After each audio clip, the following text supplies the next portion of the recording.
Good evening, Houdat Nation, and happy Wednesday, Bayou Blitz family. I am Bob Rose. I'm one of your co-hosts to your Bayou Blitz podcast. Joining me at the bottom of the screen is Brendan Boylan, your other co-host to your Bayou Blitz podcast.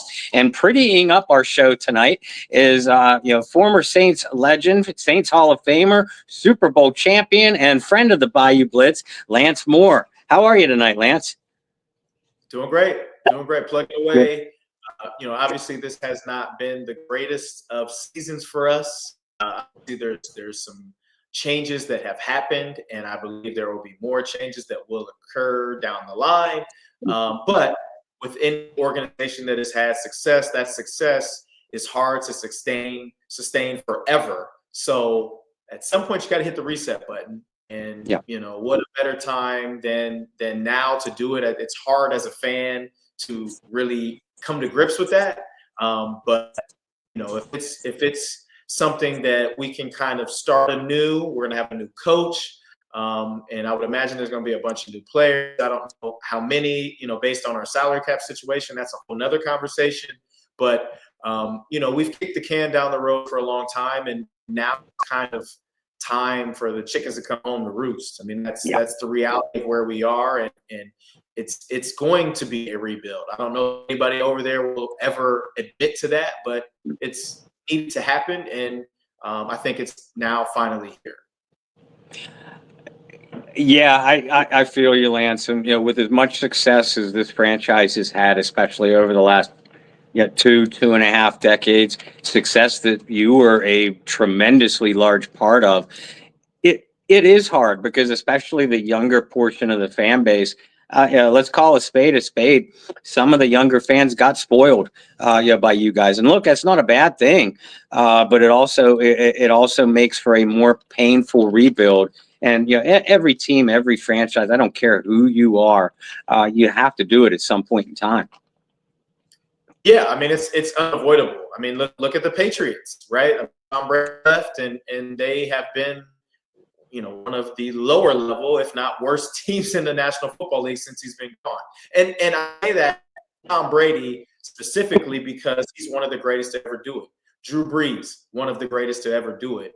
Peyton Manning, when he left the Colts, remember, he was hurt that year, but he was on his way out. They came in the Superdome, and we hung 60 on him. So the reality is, we were blessed and fortunate and spoiled to have one of the greatest at the helm for all those years.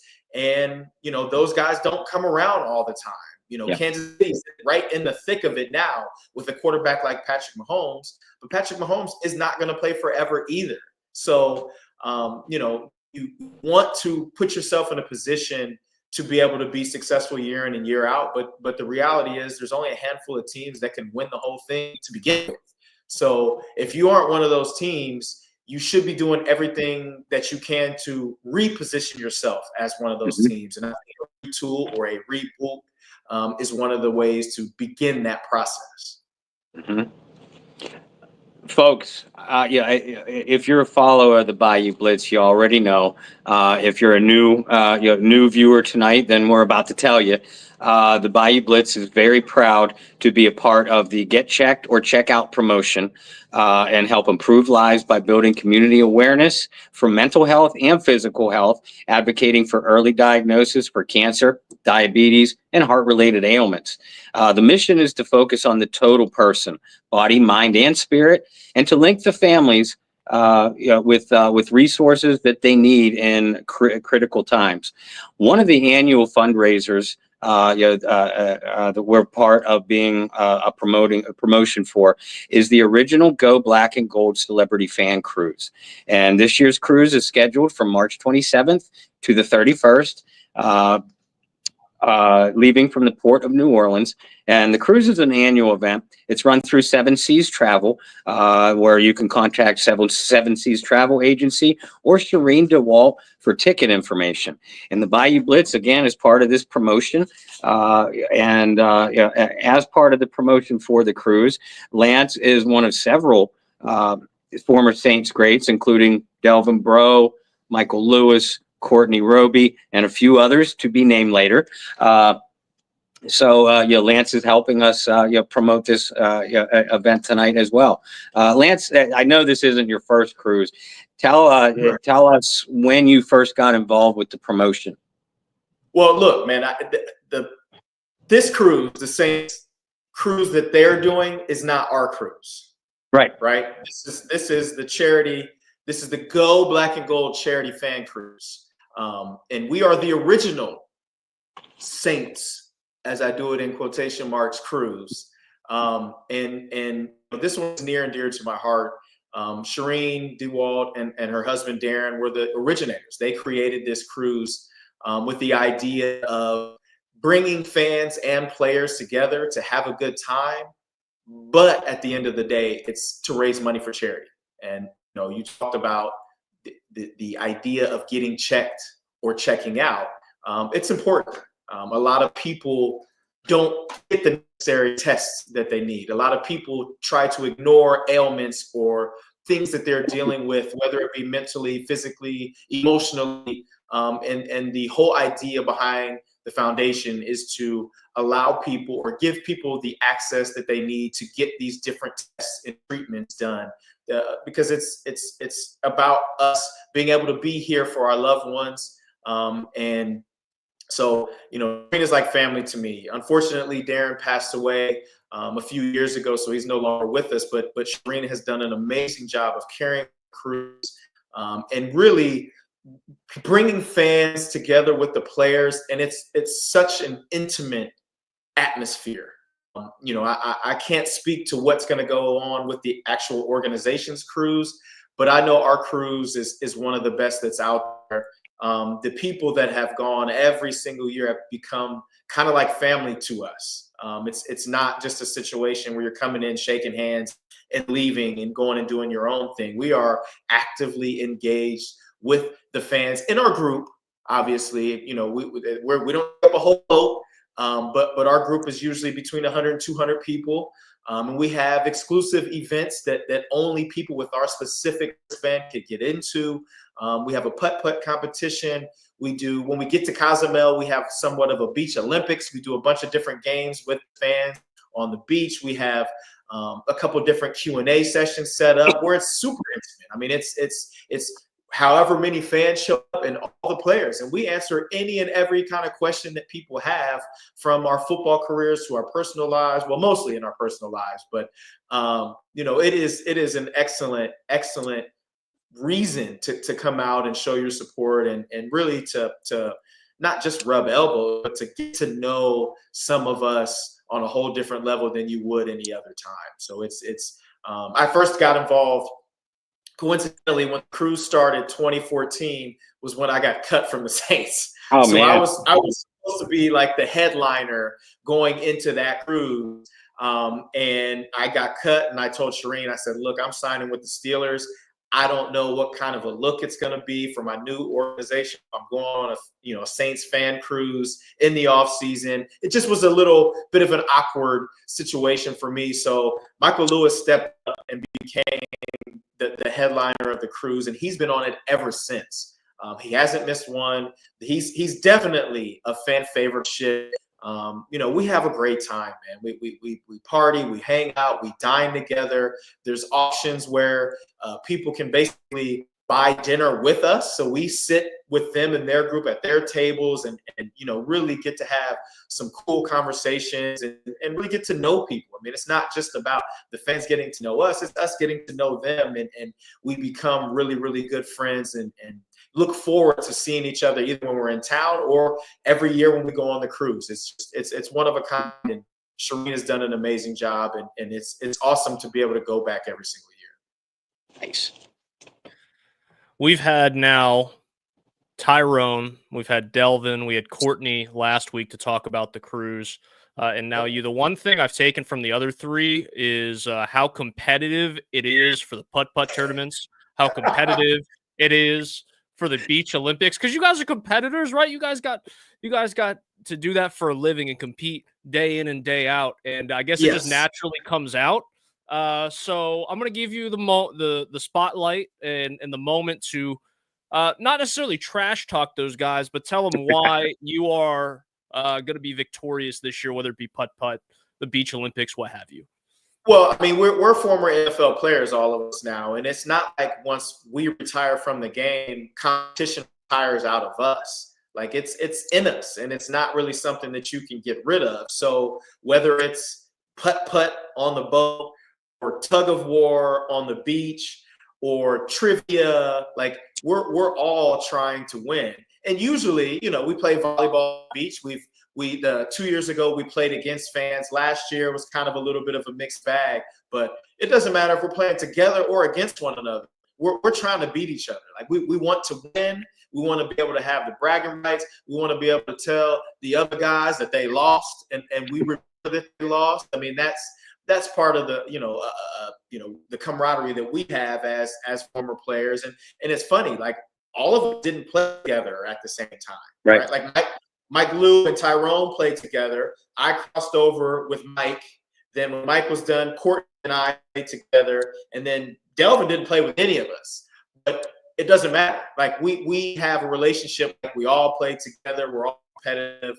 We all enjoy joking on one another. And, you'll see that everybody that shows up, you'll see the love, the genuine love and support we have for one another. And really the camaraderie and rapport that we've built over the years going back to this cruise and realizing that it's not necessarily about us. It's about what we can do to, kind of help push everybody and give back. I mean, that's the reason why I go every year. I love Shireen and I love these guys, but it's about doing something that's bigger than myself, and just, lending a couple of days out of my life to help raise money for something that's super, super duper important. That's the world to me.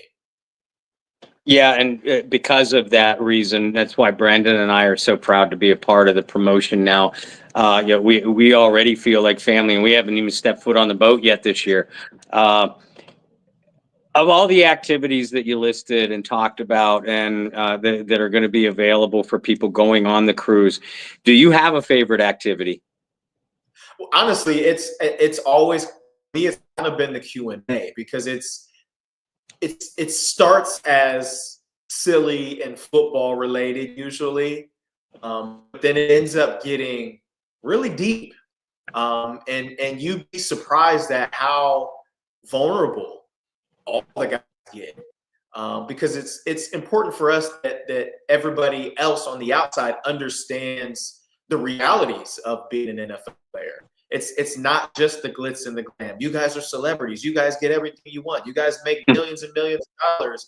It's not all that all the time. There's so much more that goes into it. There are struggles. There are adversities. And there are a ton of things that guys constantly are having to overcome to even make it to a Sunday, let alone be a guy that plays a long time, a lot of money, has a lot of success. So being able to open up, and us being able to be comfortable enough to open up to, at one time, would be considered complete strangers. I mean, there's new people every year that are complete strangers that we open up to because we have come to realize now that it's more than just about catching touchdowns and touchdown dances and winning football games and Super Bowls. Like it's about being good human beings and being able to use your experience to hopefully help somebody else have a better experience themselves. Love that. I love that. Mhm. I do want to get to some of your career. And I want to focus on, you said struggles and not the NFL being glitz and glamour all the time. You had to really claw your way into the league, right? I think a lot of people forget that because of the great career you had in New Orleans, but being an undrafted rookie, signing with the Browns, getting cut by the Browns, signing the Saints practice squad, going and playing in NFL Europe with Berlin, which a lot of kids don't even know what NFL Europe was now. And then eventually it's not a thing anymore. So Exactly. And then getting to eventually getting to the point where you were playing consistently on Sunday in New Orleans. How difficult was that? And for people on the outside that don't really understand the process of going in and trying to make a roster and make a 53-man, like what does that all look like? Well, I mean, I think there's a lot of people who are super duper talented that don't make it, and I think the thing that separates them from the guys that do make it is their mental strength, and realizing that, hey, this isn't going to be as easy as it was in college. This is not going to be a situation where you're going to be able to come in and be the man. And it's specifically talking about me. I was an honorable mention All-American. I was going to get drafted. No, don't know where, don't know how early, and I get hurt in the fourth quarter of my bowl game, my senior year. So can't work out at the combine, can't compete at the All-Star games, and having a shoulder surgery meant that I was going to be losing weight, already small in stature, can't really afford to be even smaller than I was at the time. So that adds a whole nother level of adversity for me. But once the draft by and I kind of got over the fact that I wasn't drafted, it didn't take long. I mean, I was signing an NFL contract a few days later, so it wasn't that big of a deal. You get to a place and you realize, like, okay, now the real work starts. And you realize real quick that the NFL is not like college. It is a job. And if you don't show up every day and prove that you deserve that job, then they will get rid of you. And I didn't quite understand it right away when I got there, right? Like it's early in the offseason, OTA, mini camp. Sure, there's transactions, guys cut, new guys brought in, but it's not as serious as once you get to the regular season. But yeah, I mean, I went through the process and had a decent offseason, decent training camp. Wasn't really playing much in the preseason games, and then next thing you know, I'm on the street. Like, I'm trying to figure out, like, oh man, what went wrong? What do I need to do to make sure that doesn't happen to me again? And you know, one thing that a quote, I guess you could say, or a motto that I live by, and I think a lot of people should live by, is control what you can control. I can't control, or I could not control whether the Cleveland Browns were going to bring me back or not, but I could control how I was going to prepare myself for the potential next opportunity. I could control whether I was in shape. I could control whether I was physically and mentally and emotionally ready. You know, I can control making sure that I'm on time for my workouts every day. I can make sure that I'm still studying and watching film. I can make sure that I'm tapped in people that I know that are kind of still in the space. And so once I got to New Orleans, which it wasn't New Orleans, I was in San Antonio, right? We were the San Antonio Hurricane Katrina Saints. From that first day on, I was like, you know what? I didn't do enough in Cleveland. I'm going to do more here. So guess what? I'm on the practice squad. I don't get to play in games. So every practice now is my game. And I approached it like I'm getting ready to go to the Pro Bowl. Like this is my game. I have to show every day that I'm worthy. And so I just started making plays every single day. And while I say control what you can control, doesn't mean that I didn't have any level of stress or anxiety or anger toward the fact that I wasn't playing. I was pissed off. I'm like, I'm killing our starting defense every day and I can't get on the field. What more can I do? So, you know, I guess I think what allowed me to catch on eventually, because I did get activated later that year and got hurt. So I didn't play in any games, got cut, put back on the practice squad the following year, make the team in 2006, play in a couple games early, get cut, finish that year on the practice squad. And while it was super duper tough mentally, especially knowing that I was good enough, and it wasn't just a thing where I was like in my head, like, oh yeah, I'm good enough. Like, people were telling me every day, bro, we got to get you on the field. Like you don't drop a thing. Like you're killing us. That was tough to hear, but also encouraging at the same time. So for me, it was just like, keep your foot on the gas. Once that opportunity comes, I'm going to take it and run with it. And you know, finally in 2007, I started playing a little more regularly. You know, we started out 0-4, which obviously lends to change and opportunity. I started getting a little more opportunity. And then, you know, 2008, I basically became a starter when Marcus went down and almost had 1,000 yards, 10 touchdowns. But the thing that allowed me to stay so long beyond my mentality is never, ever thinking that I made it. I didn't care how many balls I caught. I don't care how many yards I had.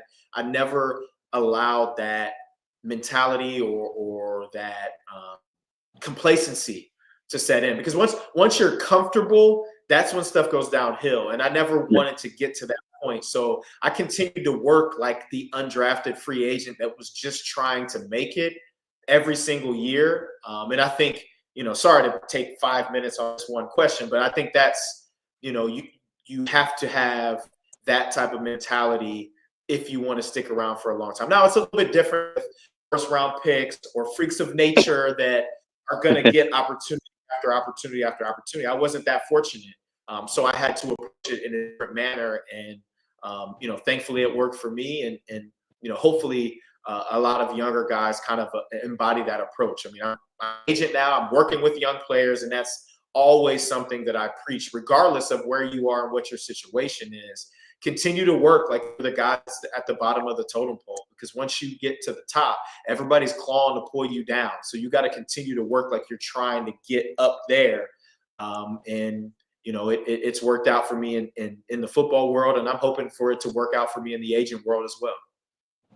Well, I mean, you got a hell of a start as an agent, that's for sure. You're already jetting all over the country, meeting with the guys.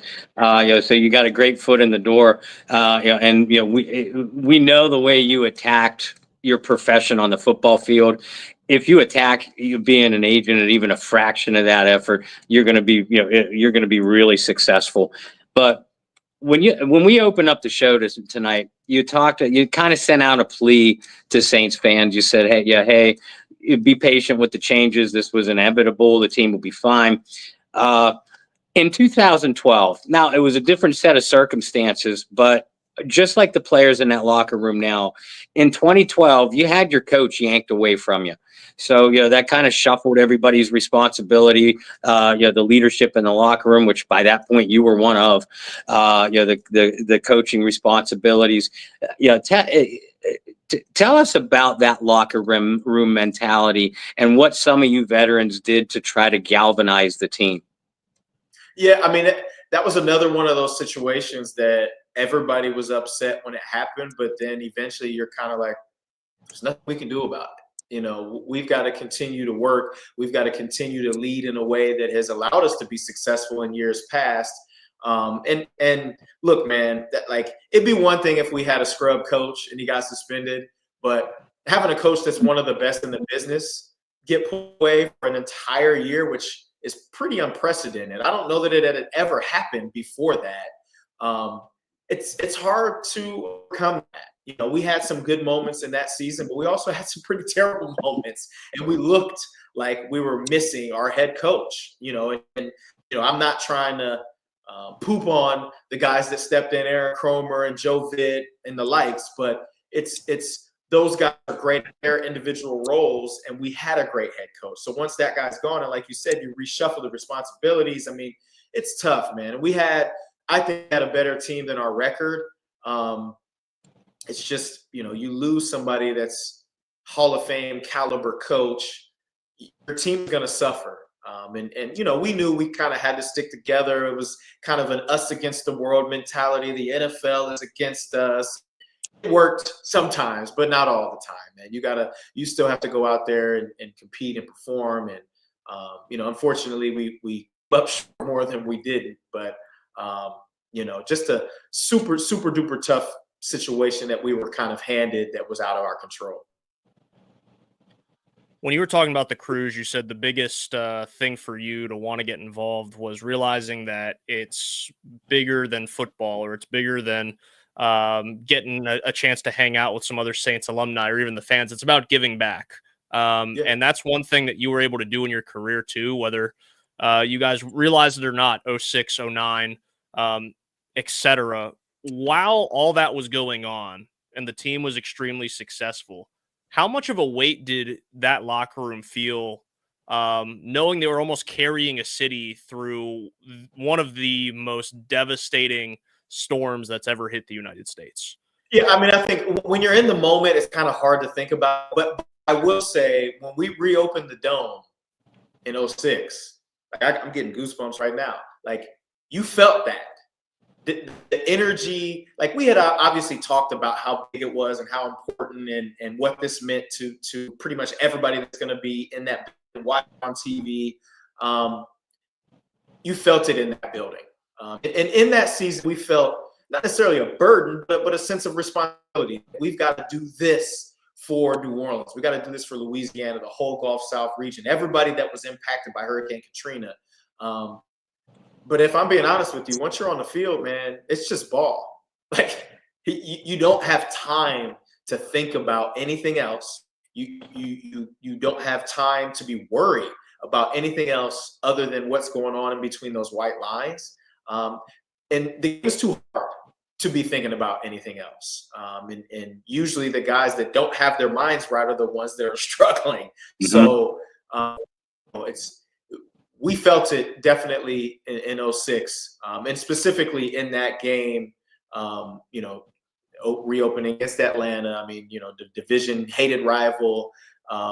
But beyond that, 09, it felt great because we knew what it meant to everybody. But I wouldn't even say there was much of a weight on us. We just knew that every win meant something, and we wanted to go out and perform for everybody. Lance, I know we're on a clock here. Do you have time for one more question from each of us, cruise related and career related? Yeah, for sure. All right, you're the best. Folks, again, Lance Moore is one of the Saints representatives for the original Go Black and Gold Celebrity Fan Cruise. If you're interested for promotion or tickets, go through Seven Seas Travel Agency or contact Shireen DeWalt through the Go Black and Gold Celebrity Fan Cruise Facebook page. Lance, what makes to someone who's never been on a cruise at all, or to someone who's only been on other cruise liners other than this, what makes this cruise different and so other than the presence of you guys, obviously, what makes this cruise so unique and separates themselves from other average cruises? Well, obviously, you told me not to talk about it, but I mean, our group, like the group is so awesome. It honestly, like when you get on there, it is such a family atmosphere.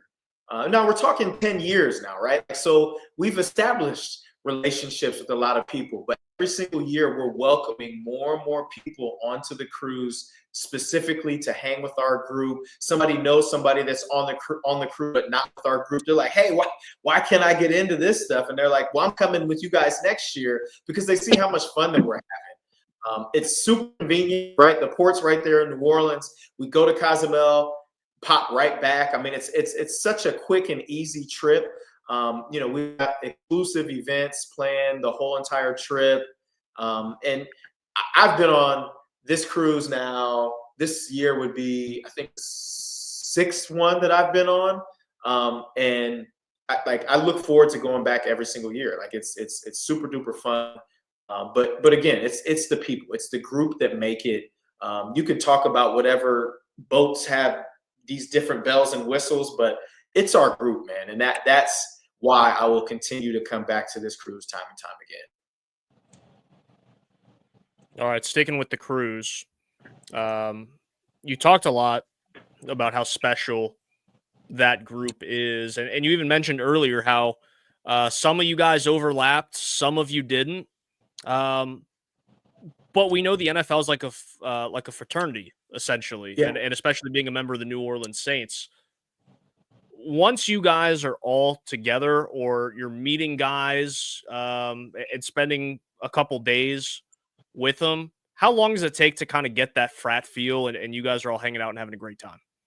Not long at all. Like, I mean, you said it's like a fraternity. It's literally a brotherhood. Like, because they know exactly what I went through, and I know exactly what they went through. And it's a shared struggle almost that we all have. We bond over, and you don't have to play with somebody who understand all that they went through. Like we've all been through training camps and off seasons, and guys getting cut and guys signing deals. It's something that, we're talking, there's billions of people on this planet. There's only 1,700 in the NFL. Think about that for a second. Like, Wow. so you're talking about a very, very unique shared bond that we have. It doesn't take very much time at all. You know, it's now there's a specific icebreaker in Michael Lewis, who is great at just throw people in the fire and being able to like kind of break the ice. But still, I mean, it doesn't really matter where you go. You see guys that are old players or young players that are in or have been in the league, and it's almost like we are brothers because of that shared bond and that shared struggle that we all have. Lance, I'll leave the 2009, 2011 question to Brendan because I know he's dying to ask it. So I'll ask. You played in tons of big games in your career, and assuming that the NFC Championship game and the Super Bowl were the two biggest, which one were you more nervous for? Honestly, I never really got nervous for games, just more anxious for them to start.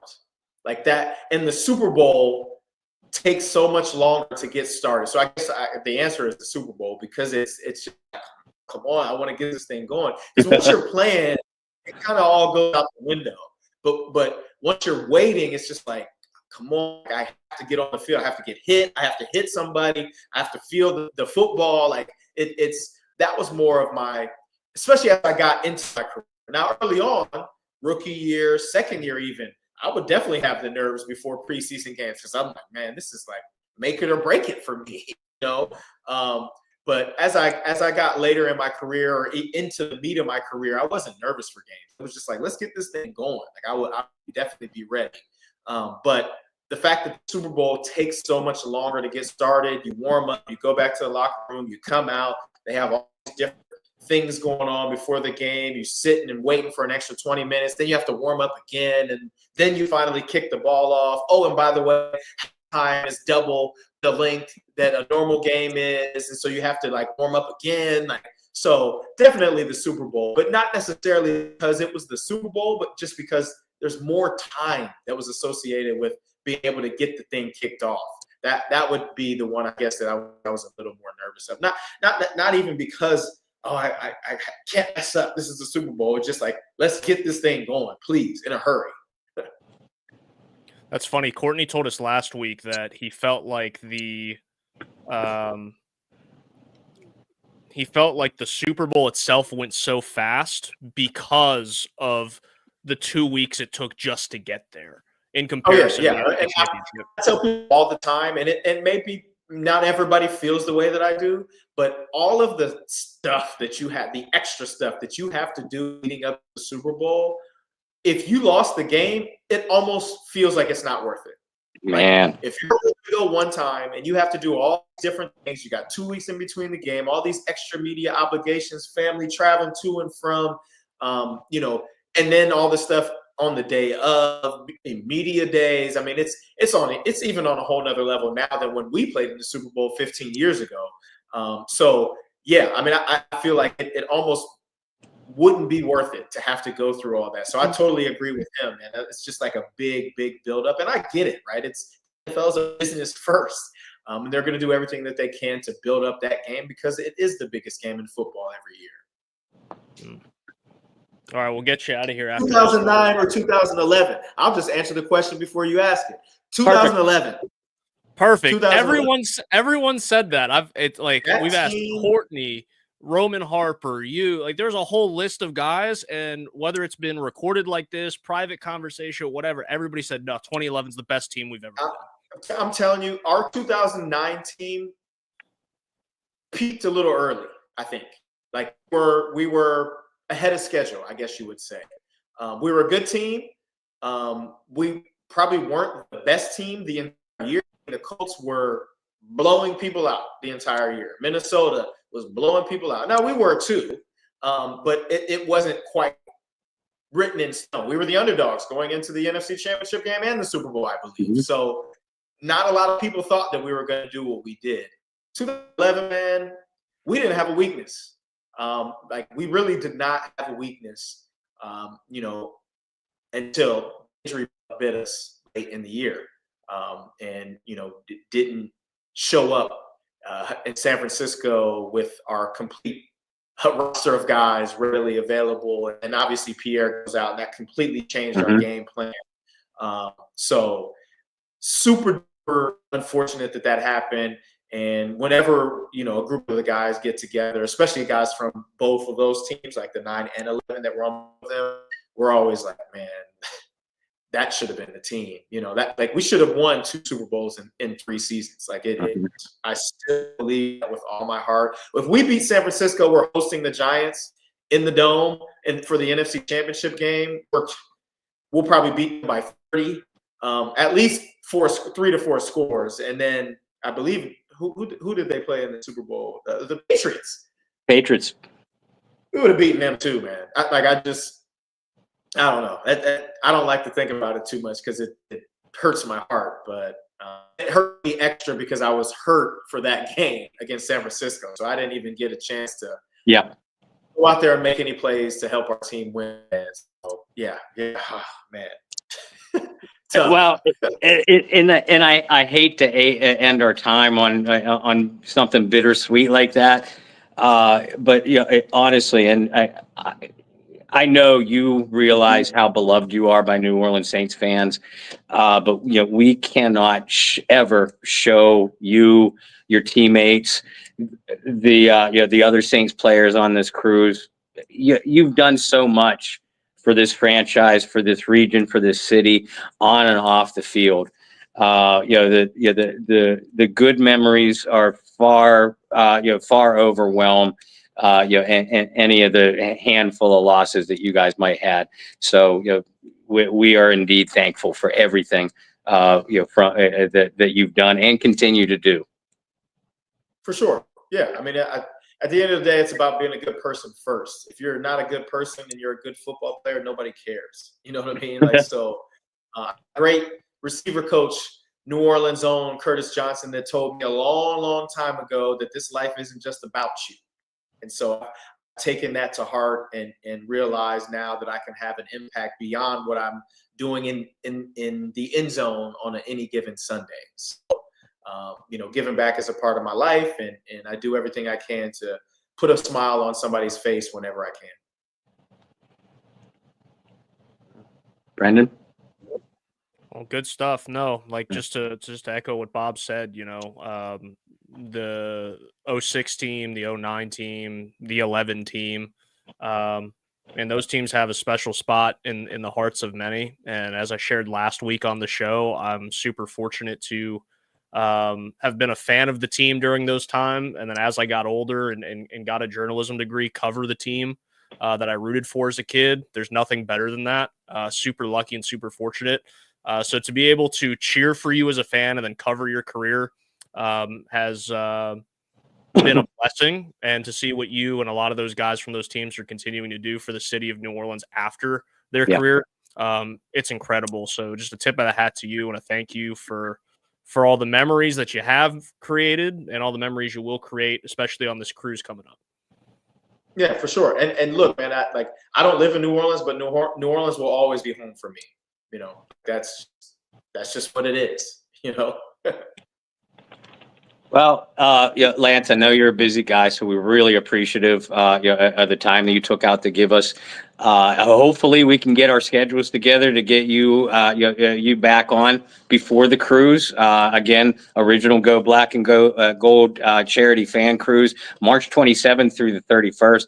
Tickets are going fast, so if you want to join Lance Moore, and the rest of the Saints greats on this cruise, you better get hopping and contact Seven Seas Travel Agency. For sure. Thanks, guys. Thank you, Lance. We'll talk to you soon. Take care, fellas. Yeah, thanks, Lance.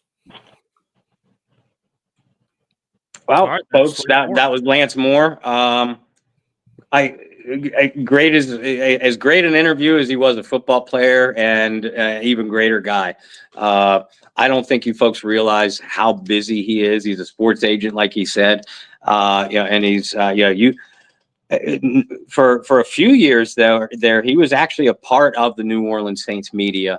That's something that he kind of dropped at the beginning, about how he has more so than maybe the average former player.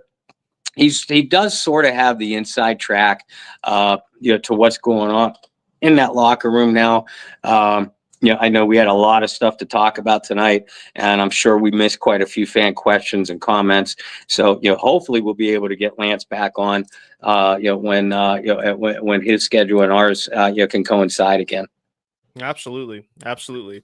And that's one thing I've always really appreciated about Lance is he's very well spoken.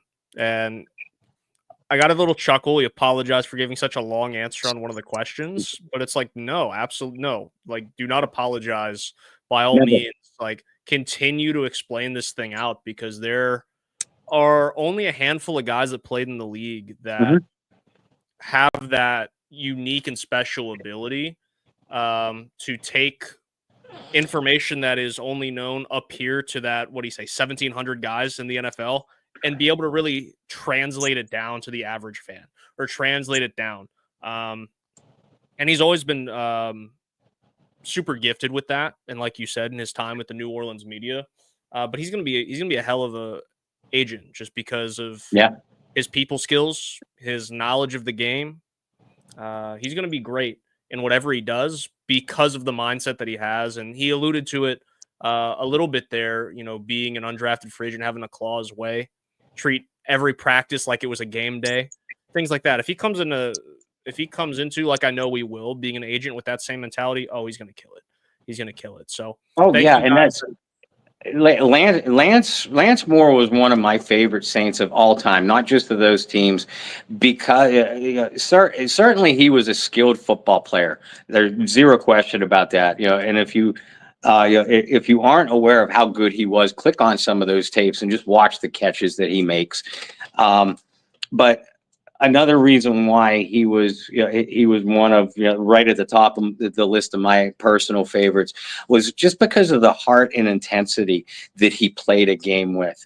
We talked about the 2009 accomplishments. We talked about the 2011 accomplishments. He was one of the handful of standouts at that road playoff game against the Philadelphia Eagles after the 2013 season. The first Saints road victory in franchise history. They don't win that game if Lance doesn't play as well as he plays that night. Oh, you're absolutely right.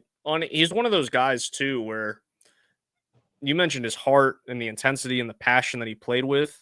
To go to one of my all-time favorite athletes and being in Charlotte. I know I like to make my references to where I live every week. But Muggsy Bogues, 5'3" point guard, has always said it's hard over height. And I know Lance is a little bit, actually a lot of bit taller than Muggsy Bogues. But he was still a pretty small guy for his position, right? And he kind of referenced that too with his shoulder surgery in his senior year. At Toledo, he's like, I can't really afford to lose much more weight. Like, I'm already a pretty small guy. He was never the biggest. He was never the fastest guy, right? He was never the guy that was going to, right? Like, he didn't have the Randy Moss size. He didn't have the Michael Thomas route running ability, even though it was pretty darn close. He was never a guy that was just going to burn you downfield. But he was a guy that was like every third down, like every big 3rd and 7, and Drew's looking for somebody downfield. It's like, there's Lance Moore. There's Lance Moore. And he's a perfect and prime example, like his whole career, of a guy who overcame adversity, fought for it, and proved that, caring and busting your ass for your team makes you not just a fan favorite, but it wins you some games as well. How many times over the years have we talked about in any sport? It's kind of funny because we can throw some shade at Mickey Loomis here. Like, sometimes you have to look past the results, but like more so than the wins and losses, like I just want a team that cares, right? And I think that's the case for majority of fan bases outside of the years that you're really expected to contend for a Super Bowl or contend for a championship. You just want a team that genuinely cares. And Lance Moore was a guy that it didn't matter how good or bad the Saints were going to be. Like, he cared, and he left everything out there on the field. He talked about 12. That was a weird year. You talk about 13 in that playoff year. Remember, that was a team that mostly because 2012 was such a weird year. Like this, a lot of people didn't expect the Saints to do much in 13. And they had a really good year that year. And you go back to the 07 and 08 years where the Saints were kind of in limbo because it was just a few years removed from Katrina and Sean still getting his feet wet. Drew's still trying to establish himself. Those were not great Saints years either, but you could see that they cared. And I think a lot of it had to do with Lance Moore and the leadership that was in that locker room. Oh, speaking of leadership, don't we have a bill to pay? We do? Yeah, I guess. Or Well, someone guys, paying our not of the cap to someone paying our bills. I'm not sure how that should be phrased. I'm not sure how that works. But anyway, you guys know that if you had Lance Moore in fantasy football as a flex option, more times than not, you were winning week in and week out. So I want you to think of your favorite current Saints player and ask yourself, will they rack up higher than however many rushing or receiving yards next week? Or will Derek Carr get lower than half in interception? Cook up some entries for shot to win, some real cash prizes all football season long with Underdog Fantasy. Join over 5 million fans that are already playing on Underdog. With their Pick'em game, you could win money by making entries with your favorite players, including Red Zone Rush, a different game mode, a game you won't find anywhere else. Just pick whether or not a player will score a touchdown by swiping right for yes or left for no. It's as simple as that. Plus, your entry will be automatically boosted, and you'll get a 51% profit boost when you play. That sounds like a perfect game to play if you love some NFL red zone, because you're going to be able to keep up with everything.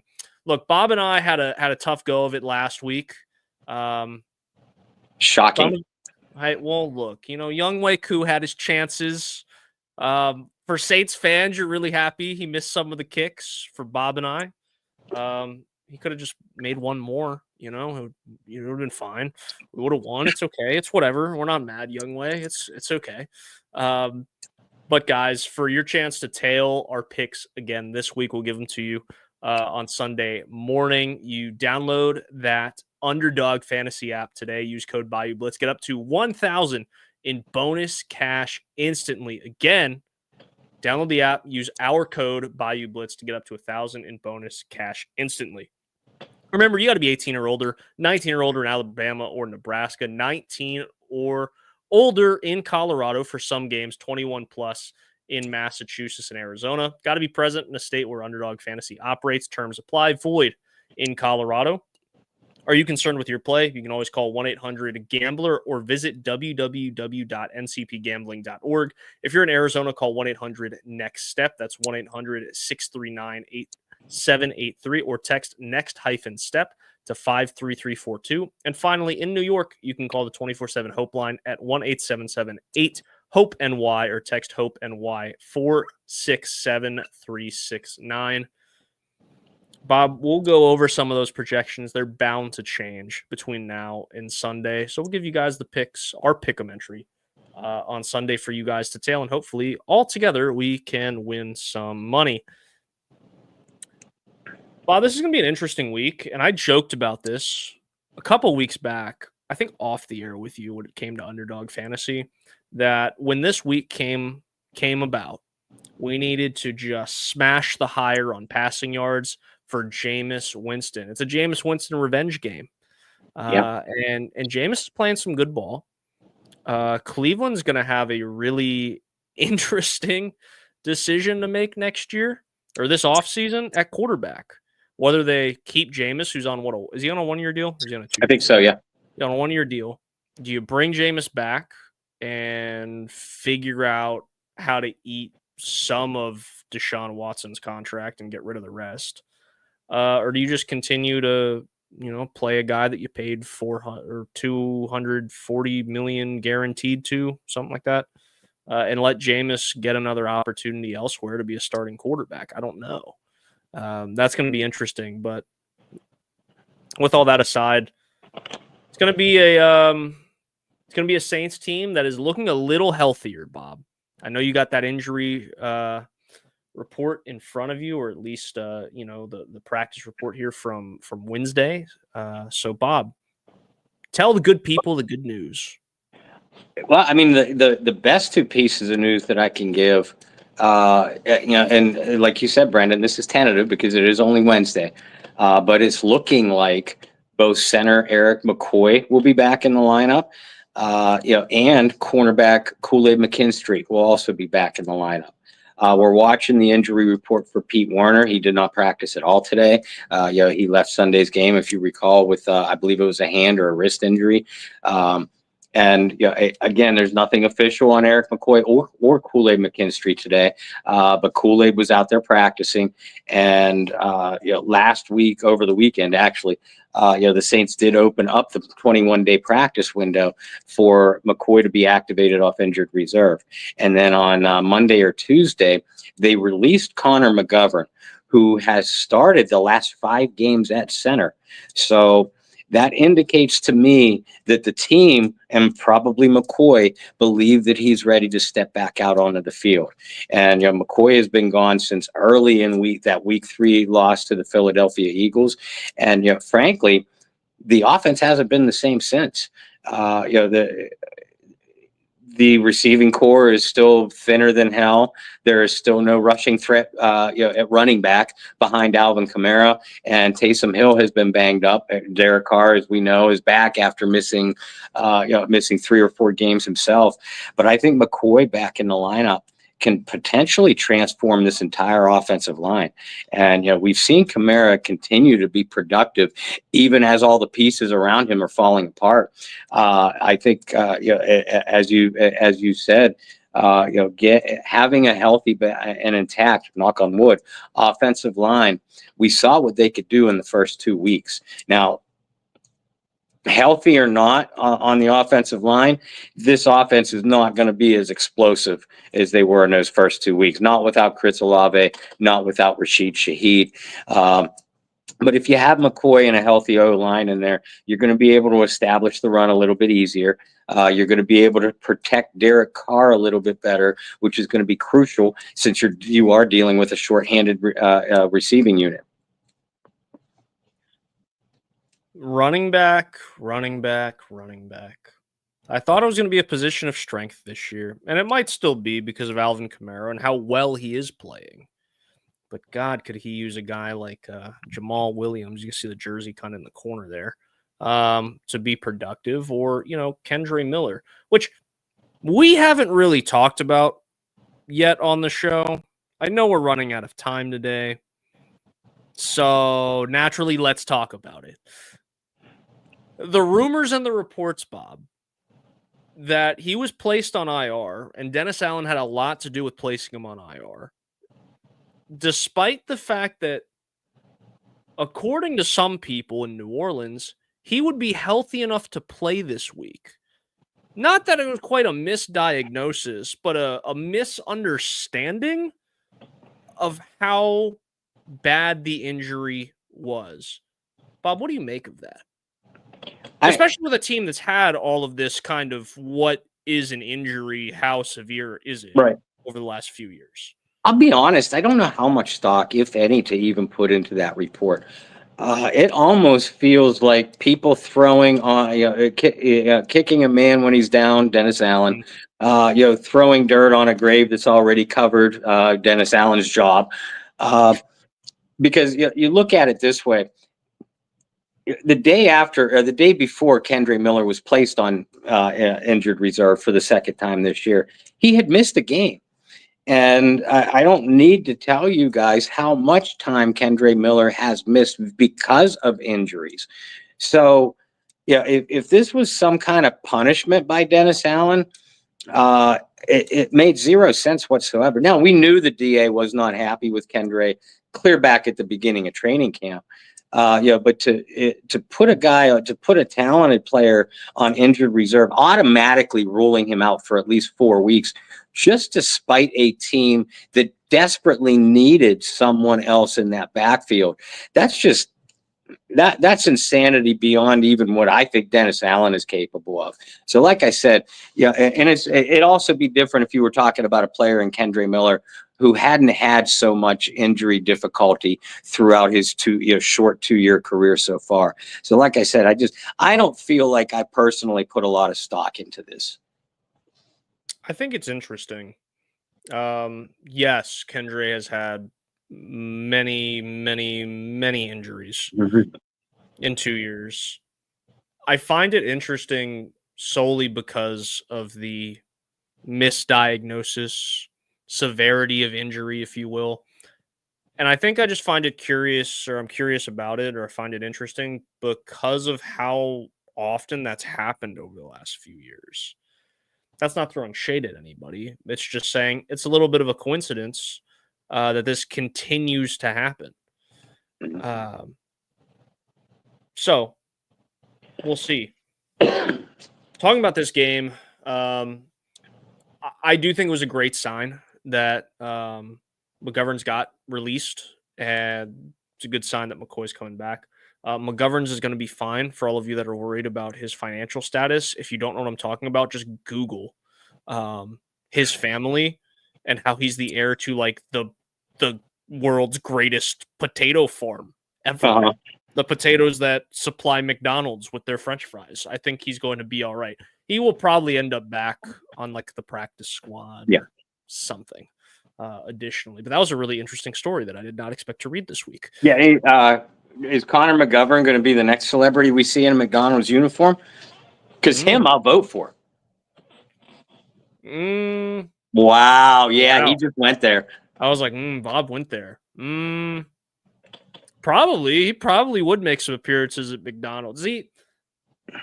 I don't know sponsorships between the Saints and fast food restaurants. But if there is a McDonald's sponsorship to be had, you have your spokesperson from the Saints. Yeah.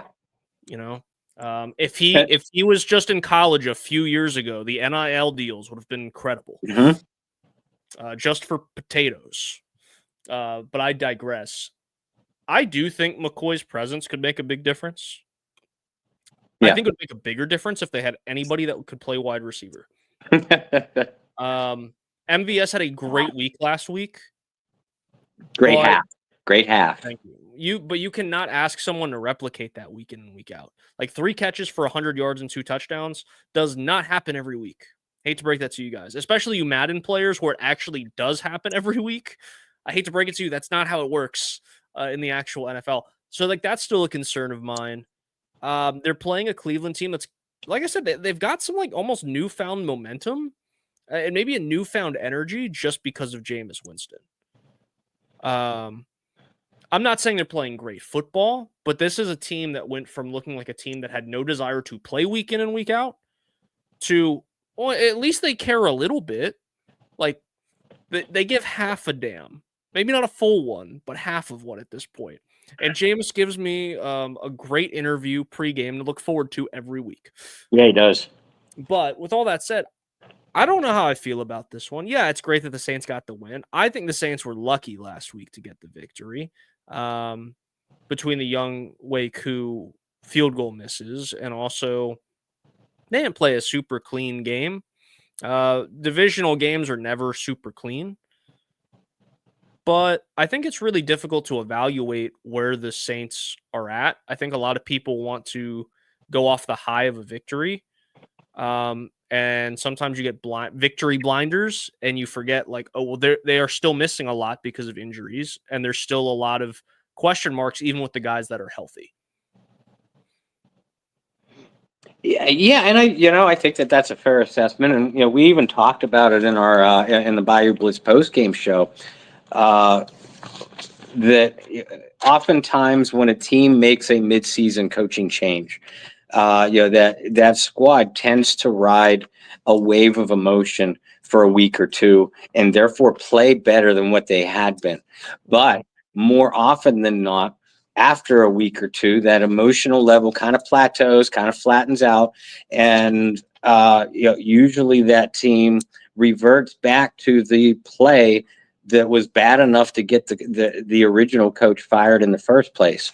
I'm not going to say that that's going to happen with Darren Rizzi, who, by the way, I really like as a coach. I love him as a coach, actually. I love his intensity, love his passion.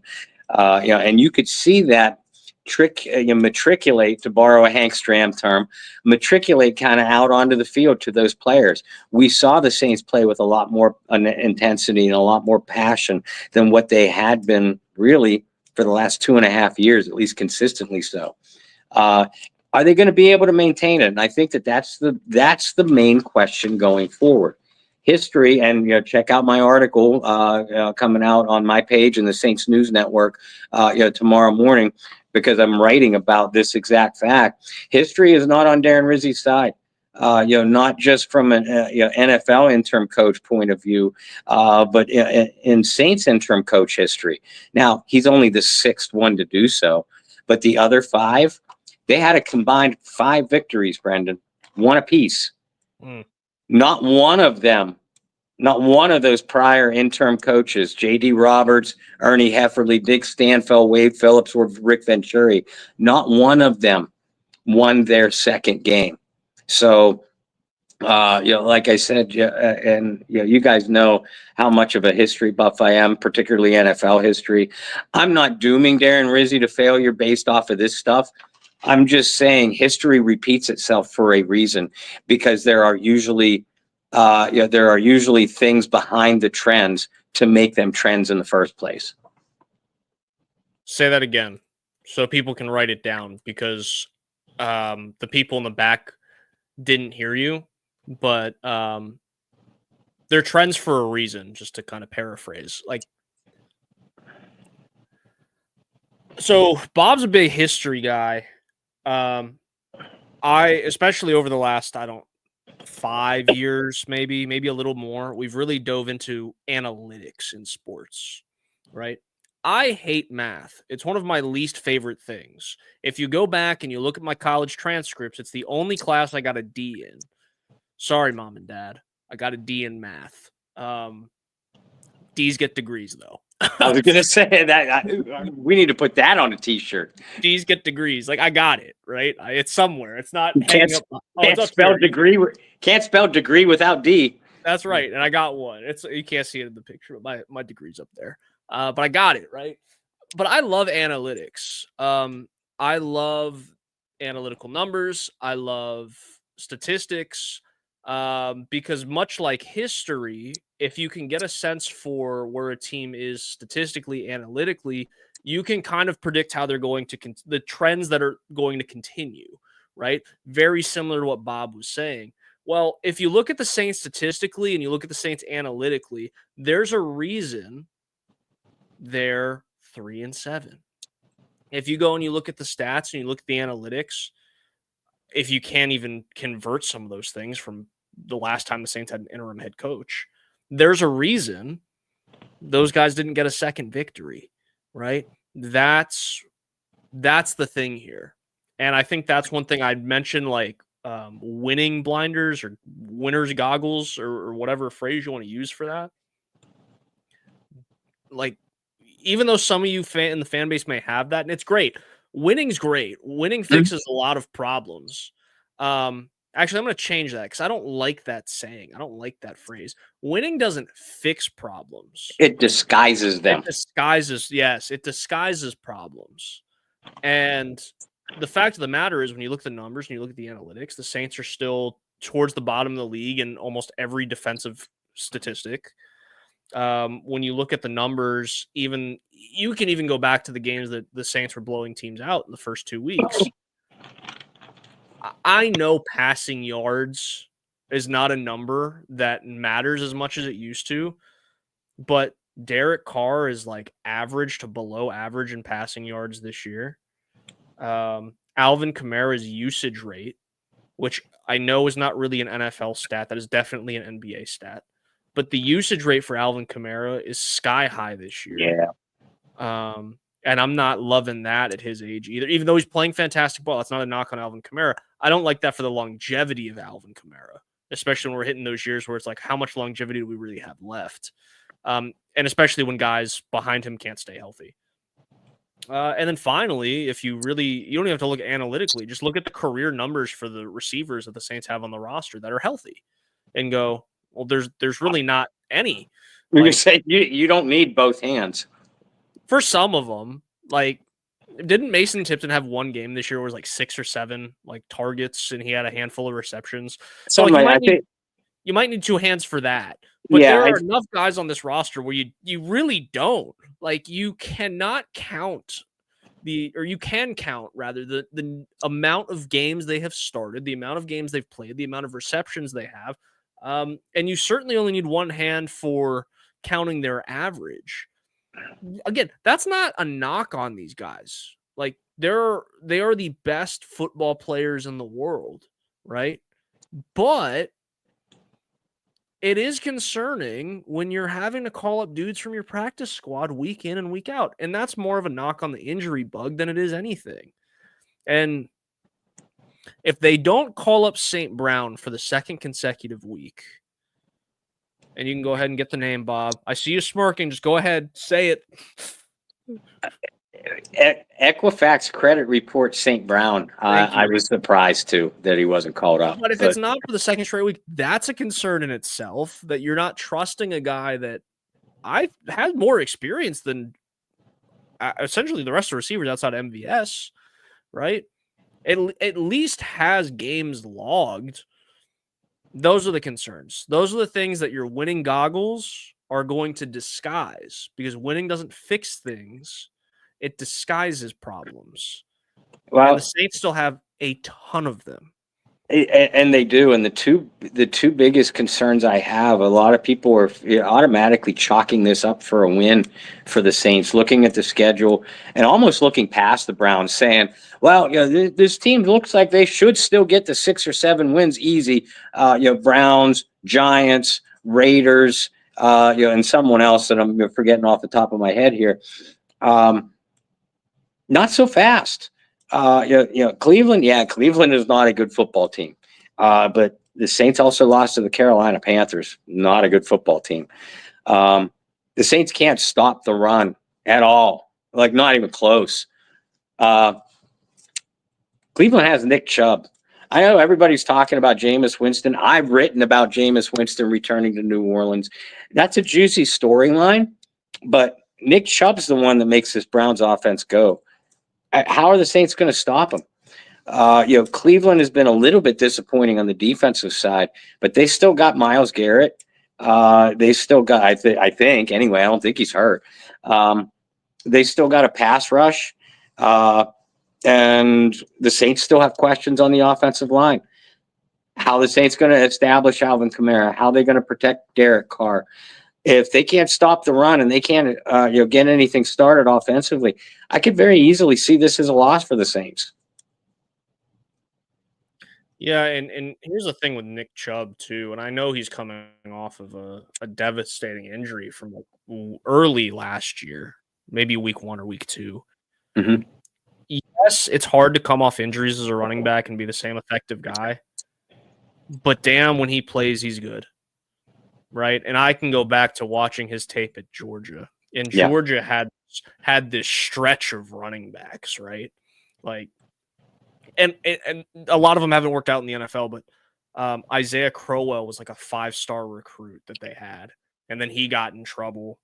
And he just happened to be replaced by another 5-star recruit in Todd Gurley, who, say what you will about Todd Gurley, look at the career touchdown numbers for a guy who did not play after 27 years old because of his knee problems. Like, the dude still scored 80-something touchdowns. It was ridiculous. And then, Todd Gurley gets drafted, and he just happens to be replaced by Nick Chubb and Sony Michel, who I don't even know if Sony Michel's still in the league or on a practice squad, but he had a good run of 4 or 5 years in the NFL, right, as a scat back. And then you just keep going down the list. Like, Georgia popped out and produced a ton of running backs, but Nick Chubb was definitely the most physical and the most athletically gifted of all of them. And he's shown it. I'm not going to predict this to be a crazy game for Nick Chubb, because I don't know. At the end of the day, he could be on a pitch count. We don't really know. But could I see this be a game where Nick Chubb really starts getting some of his confidence back? Hell yeah, I can. Hell, there's not a team better to do it against. No, I got 2 words for you. 3 words. Sean freaking Tucker. And the statistics he put up with the Tampa Bay Buccaneers. I think at that point, at that point, we should just drop the mic and call it a night. I think so. I'll throw one more at you just for funsies because you said Sean Tucker. Isn't it ironic that Chuba Hubbard got like a huge extension after playing the Saints? I don't think so. I don't think it is at all. But on that note, guys, thanks so much for tuning in. We loved hanging out with you guys. Loved having Lance Moore on the show. If you guys missed any of that, make sure to catch the replay here on YouTube or first thing in the morning. Check out Apple, Spotify, or wherever you get your podcasts. Bob, you got some stuff coming out. You got some works. Got some articles that have came out. And you have some more fun articles. And you already teased one. So where can people catch you and your work throughout the rest of the week? Yeah, I do. And, obviously I'll be previewing. I have that article on Rizzy coming out tomorrow morning. I have the offensive and defensive previews, for the upcoming Browns game, as well as a couple of X factors that I'll be writing about as we get into the weekend. So you can follow all those and more through the Saints News Network or on my personal pages, Bob Rose Facebook at Bobby R. 2613 on X Twitter. And again, thank you so much, Lance Moore. You were absolutely terrific tonight. We could have listened to you talk all night, so hopefully we can do it again. And folks, remember that Lance is part of our Bayou Blitz promotion for the original Go Black and Gold charity fan cruise. Check that out. Try to get into it if you can. It benefits the American Cancer Society, but it also includes the ultimate fan experience, which, as Brendan pointed out, Lance outlined for us tonight, as has Courtney Roby, Tyrone Hughes, Delvin Breaux, when we've had them on the show. So check those out. Check those past shows out if you missed it. And if you are interested, you could book the cruise, which is March 27th through the 31st, through the Seven Seas Travel Agency, or contact Shireen DeWalt through the Go Black and Gold Celebrity Charity Fan Cruise Facebook page, which we also post links on our Bayou Blitz page, Bayou Blitz Facebook page, or our affiliated groups, Who Dat Domination, Who Dat Nation, and Under the Dome. For myself, follow me virtually everywhere at BT Boylan. Follow the pod on X Twitter at Bayou Blitz Pod. Subscribe here on YouTube, or subscribe via Spotify, Apple, or wherever you get your podcast. Guys, for those of you watching on Twitter or YouTube, it is so important to us. If you guys just take a second out of your day, find us on Spotify, find us on Apple Podcast, hit subscribe, hit share, leave a comment, whatever it takes. It helps the algorithm. It helps us reach more, not just Saints fans, but NFL fans in general, so we can continue to bring you guys content, like talking to these former players, and obviously also cutting it up and giving you guys some of our, do we want to call it wonderful, well thought out thoughts? They're well thought out. It just might, the thoughts might be just off on a tangent. That's all. Right. They might be on island over here, but they're still thoughts, and they're still and we'd love to share them with more people. So please subscribe and follow, comment, all that good stuff on Spotify and Apple as well. Until Sunday morning for the Bayou Blitz pregame show, I'm Brendan Boylan. That's Bob Rose. Until then, hope you guys find some peace, spread love, practice positivity, and we'll see you on Sunday for that pregame show. Who dat?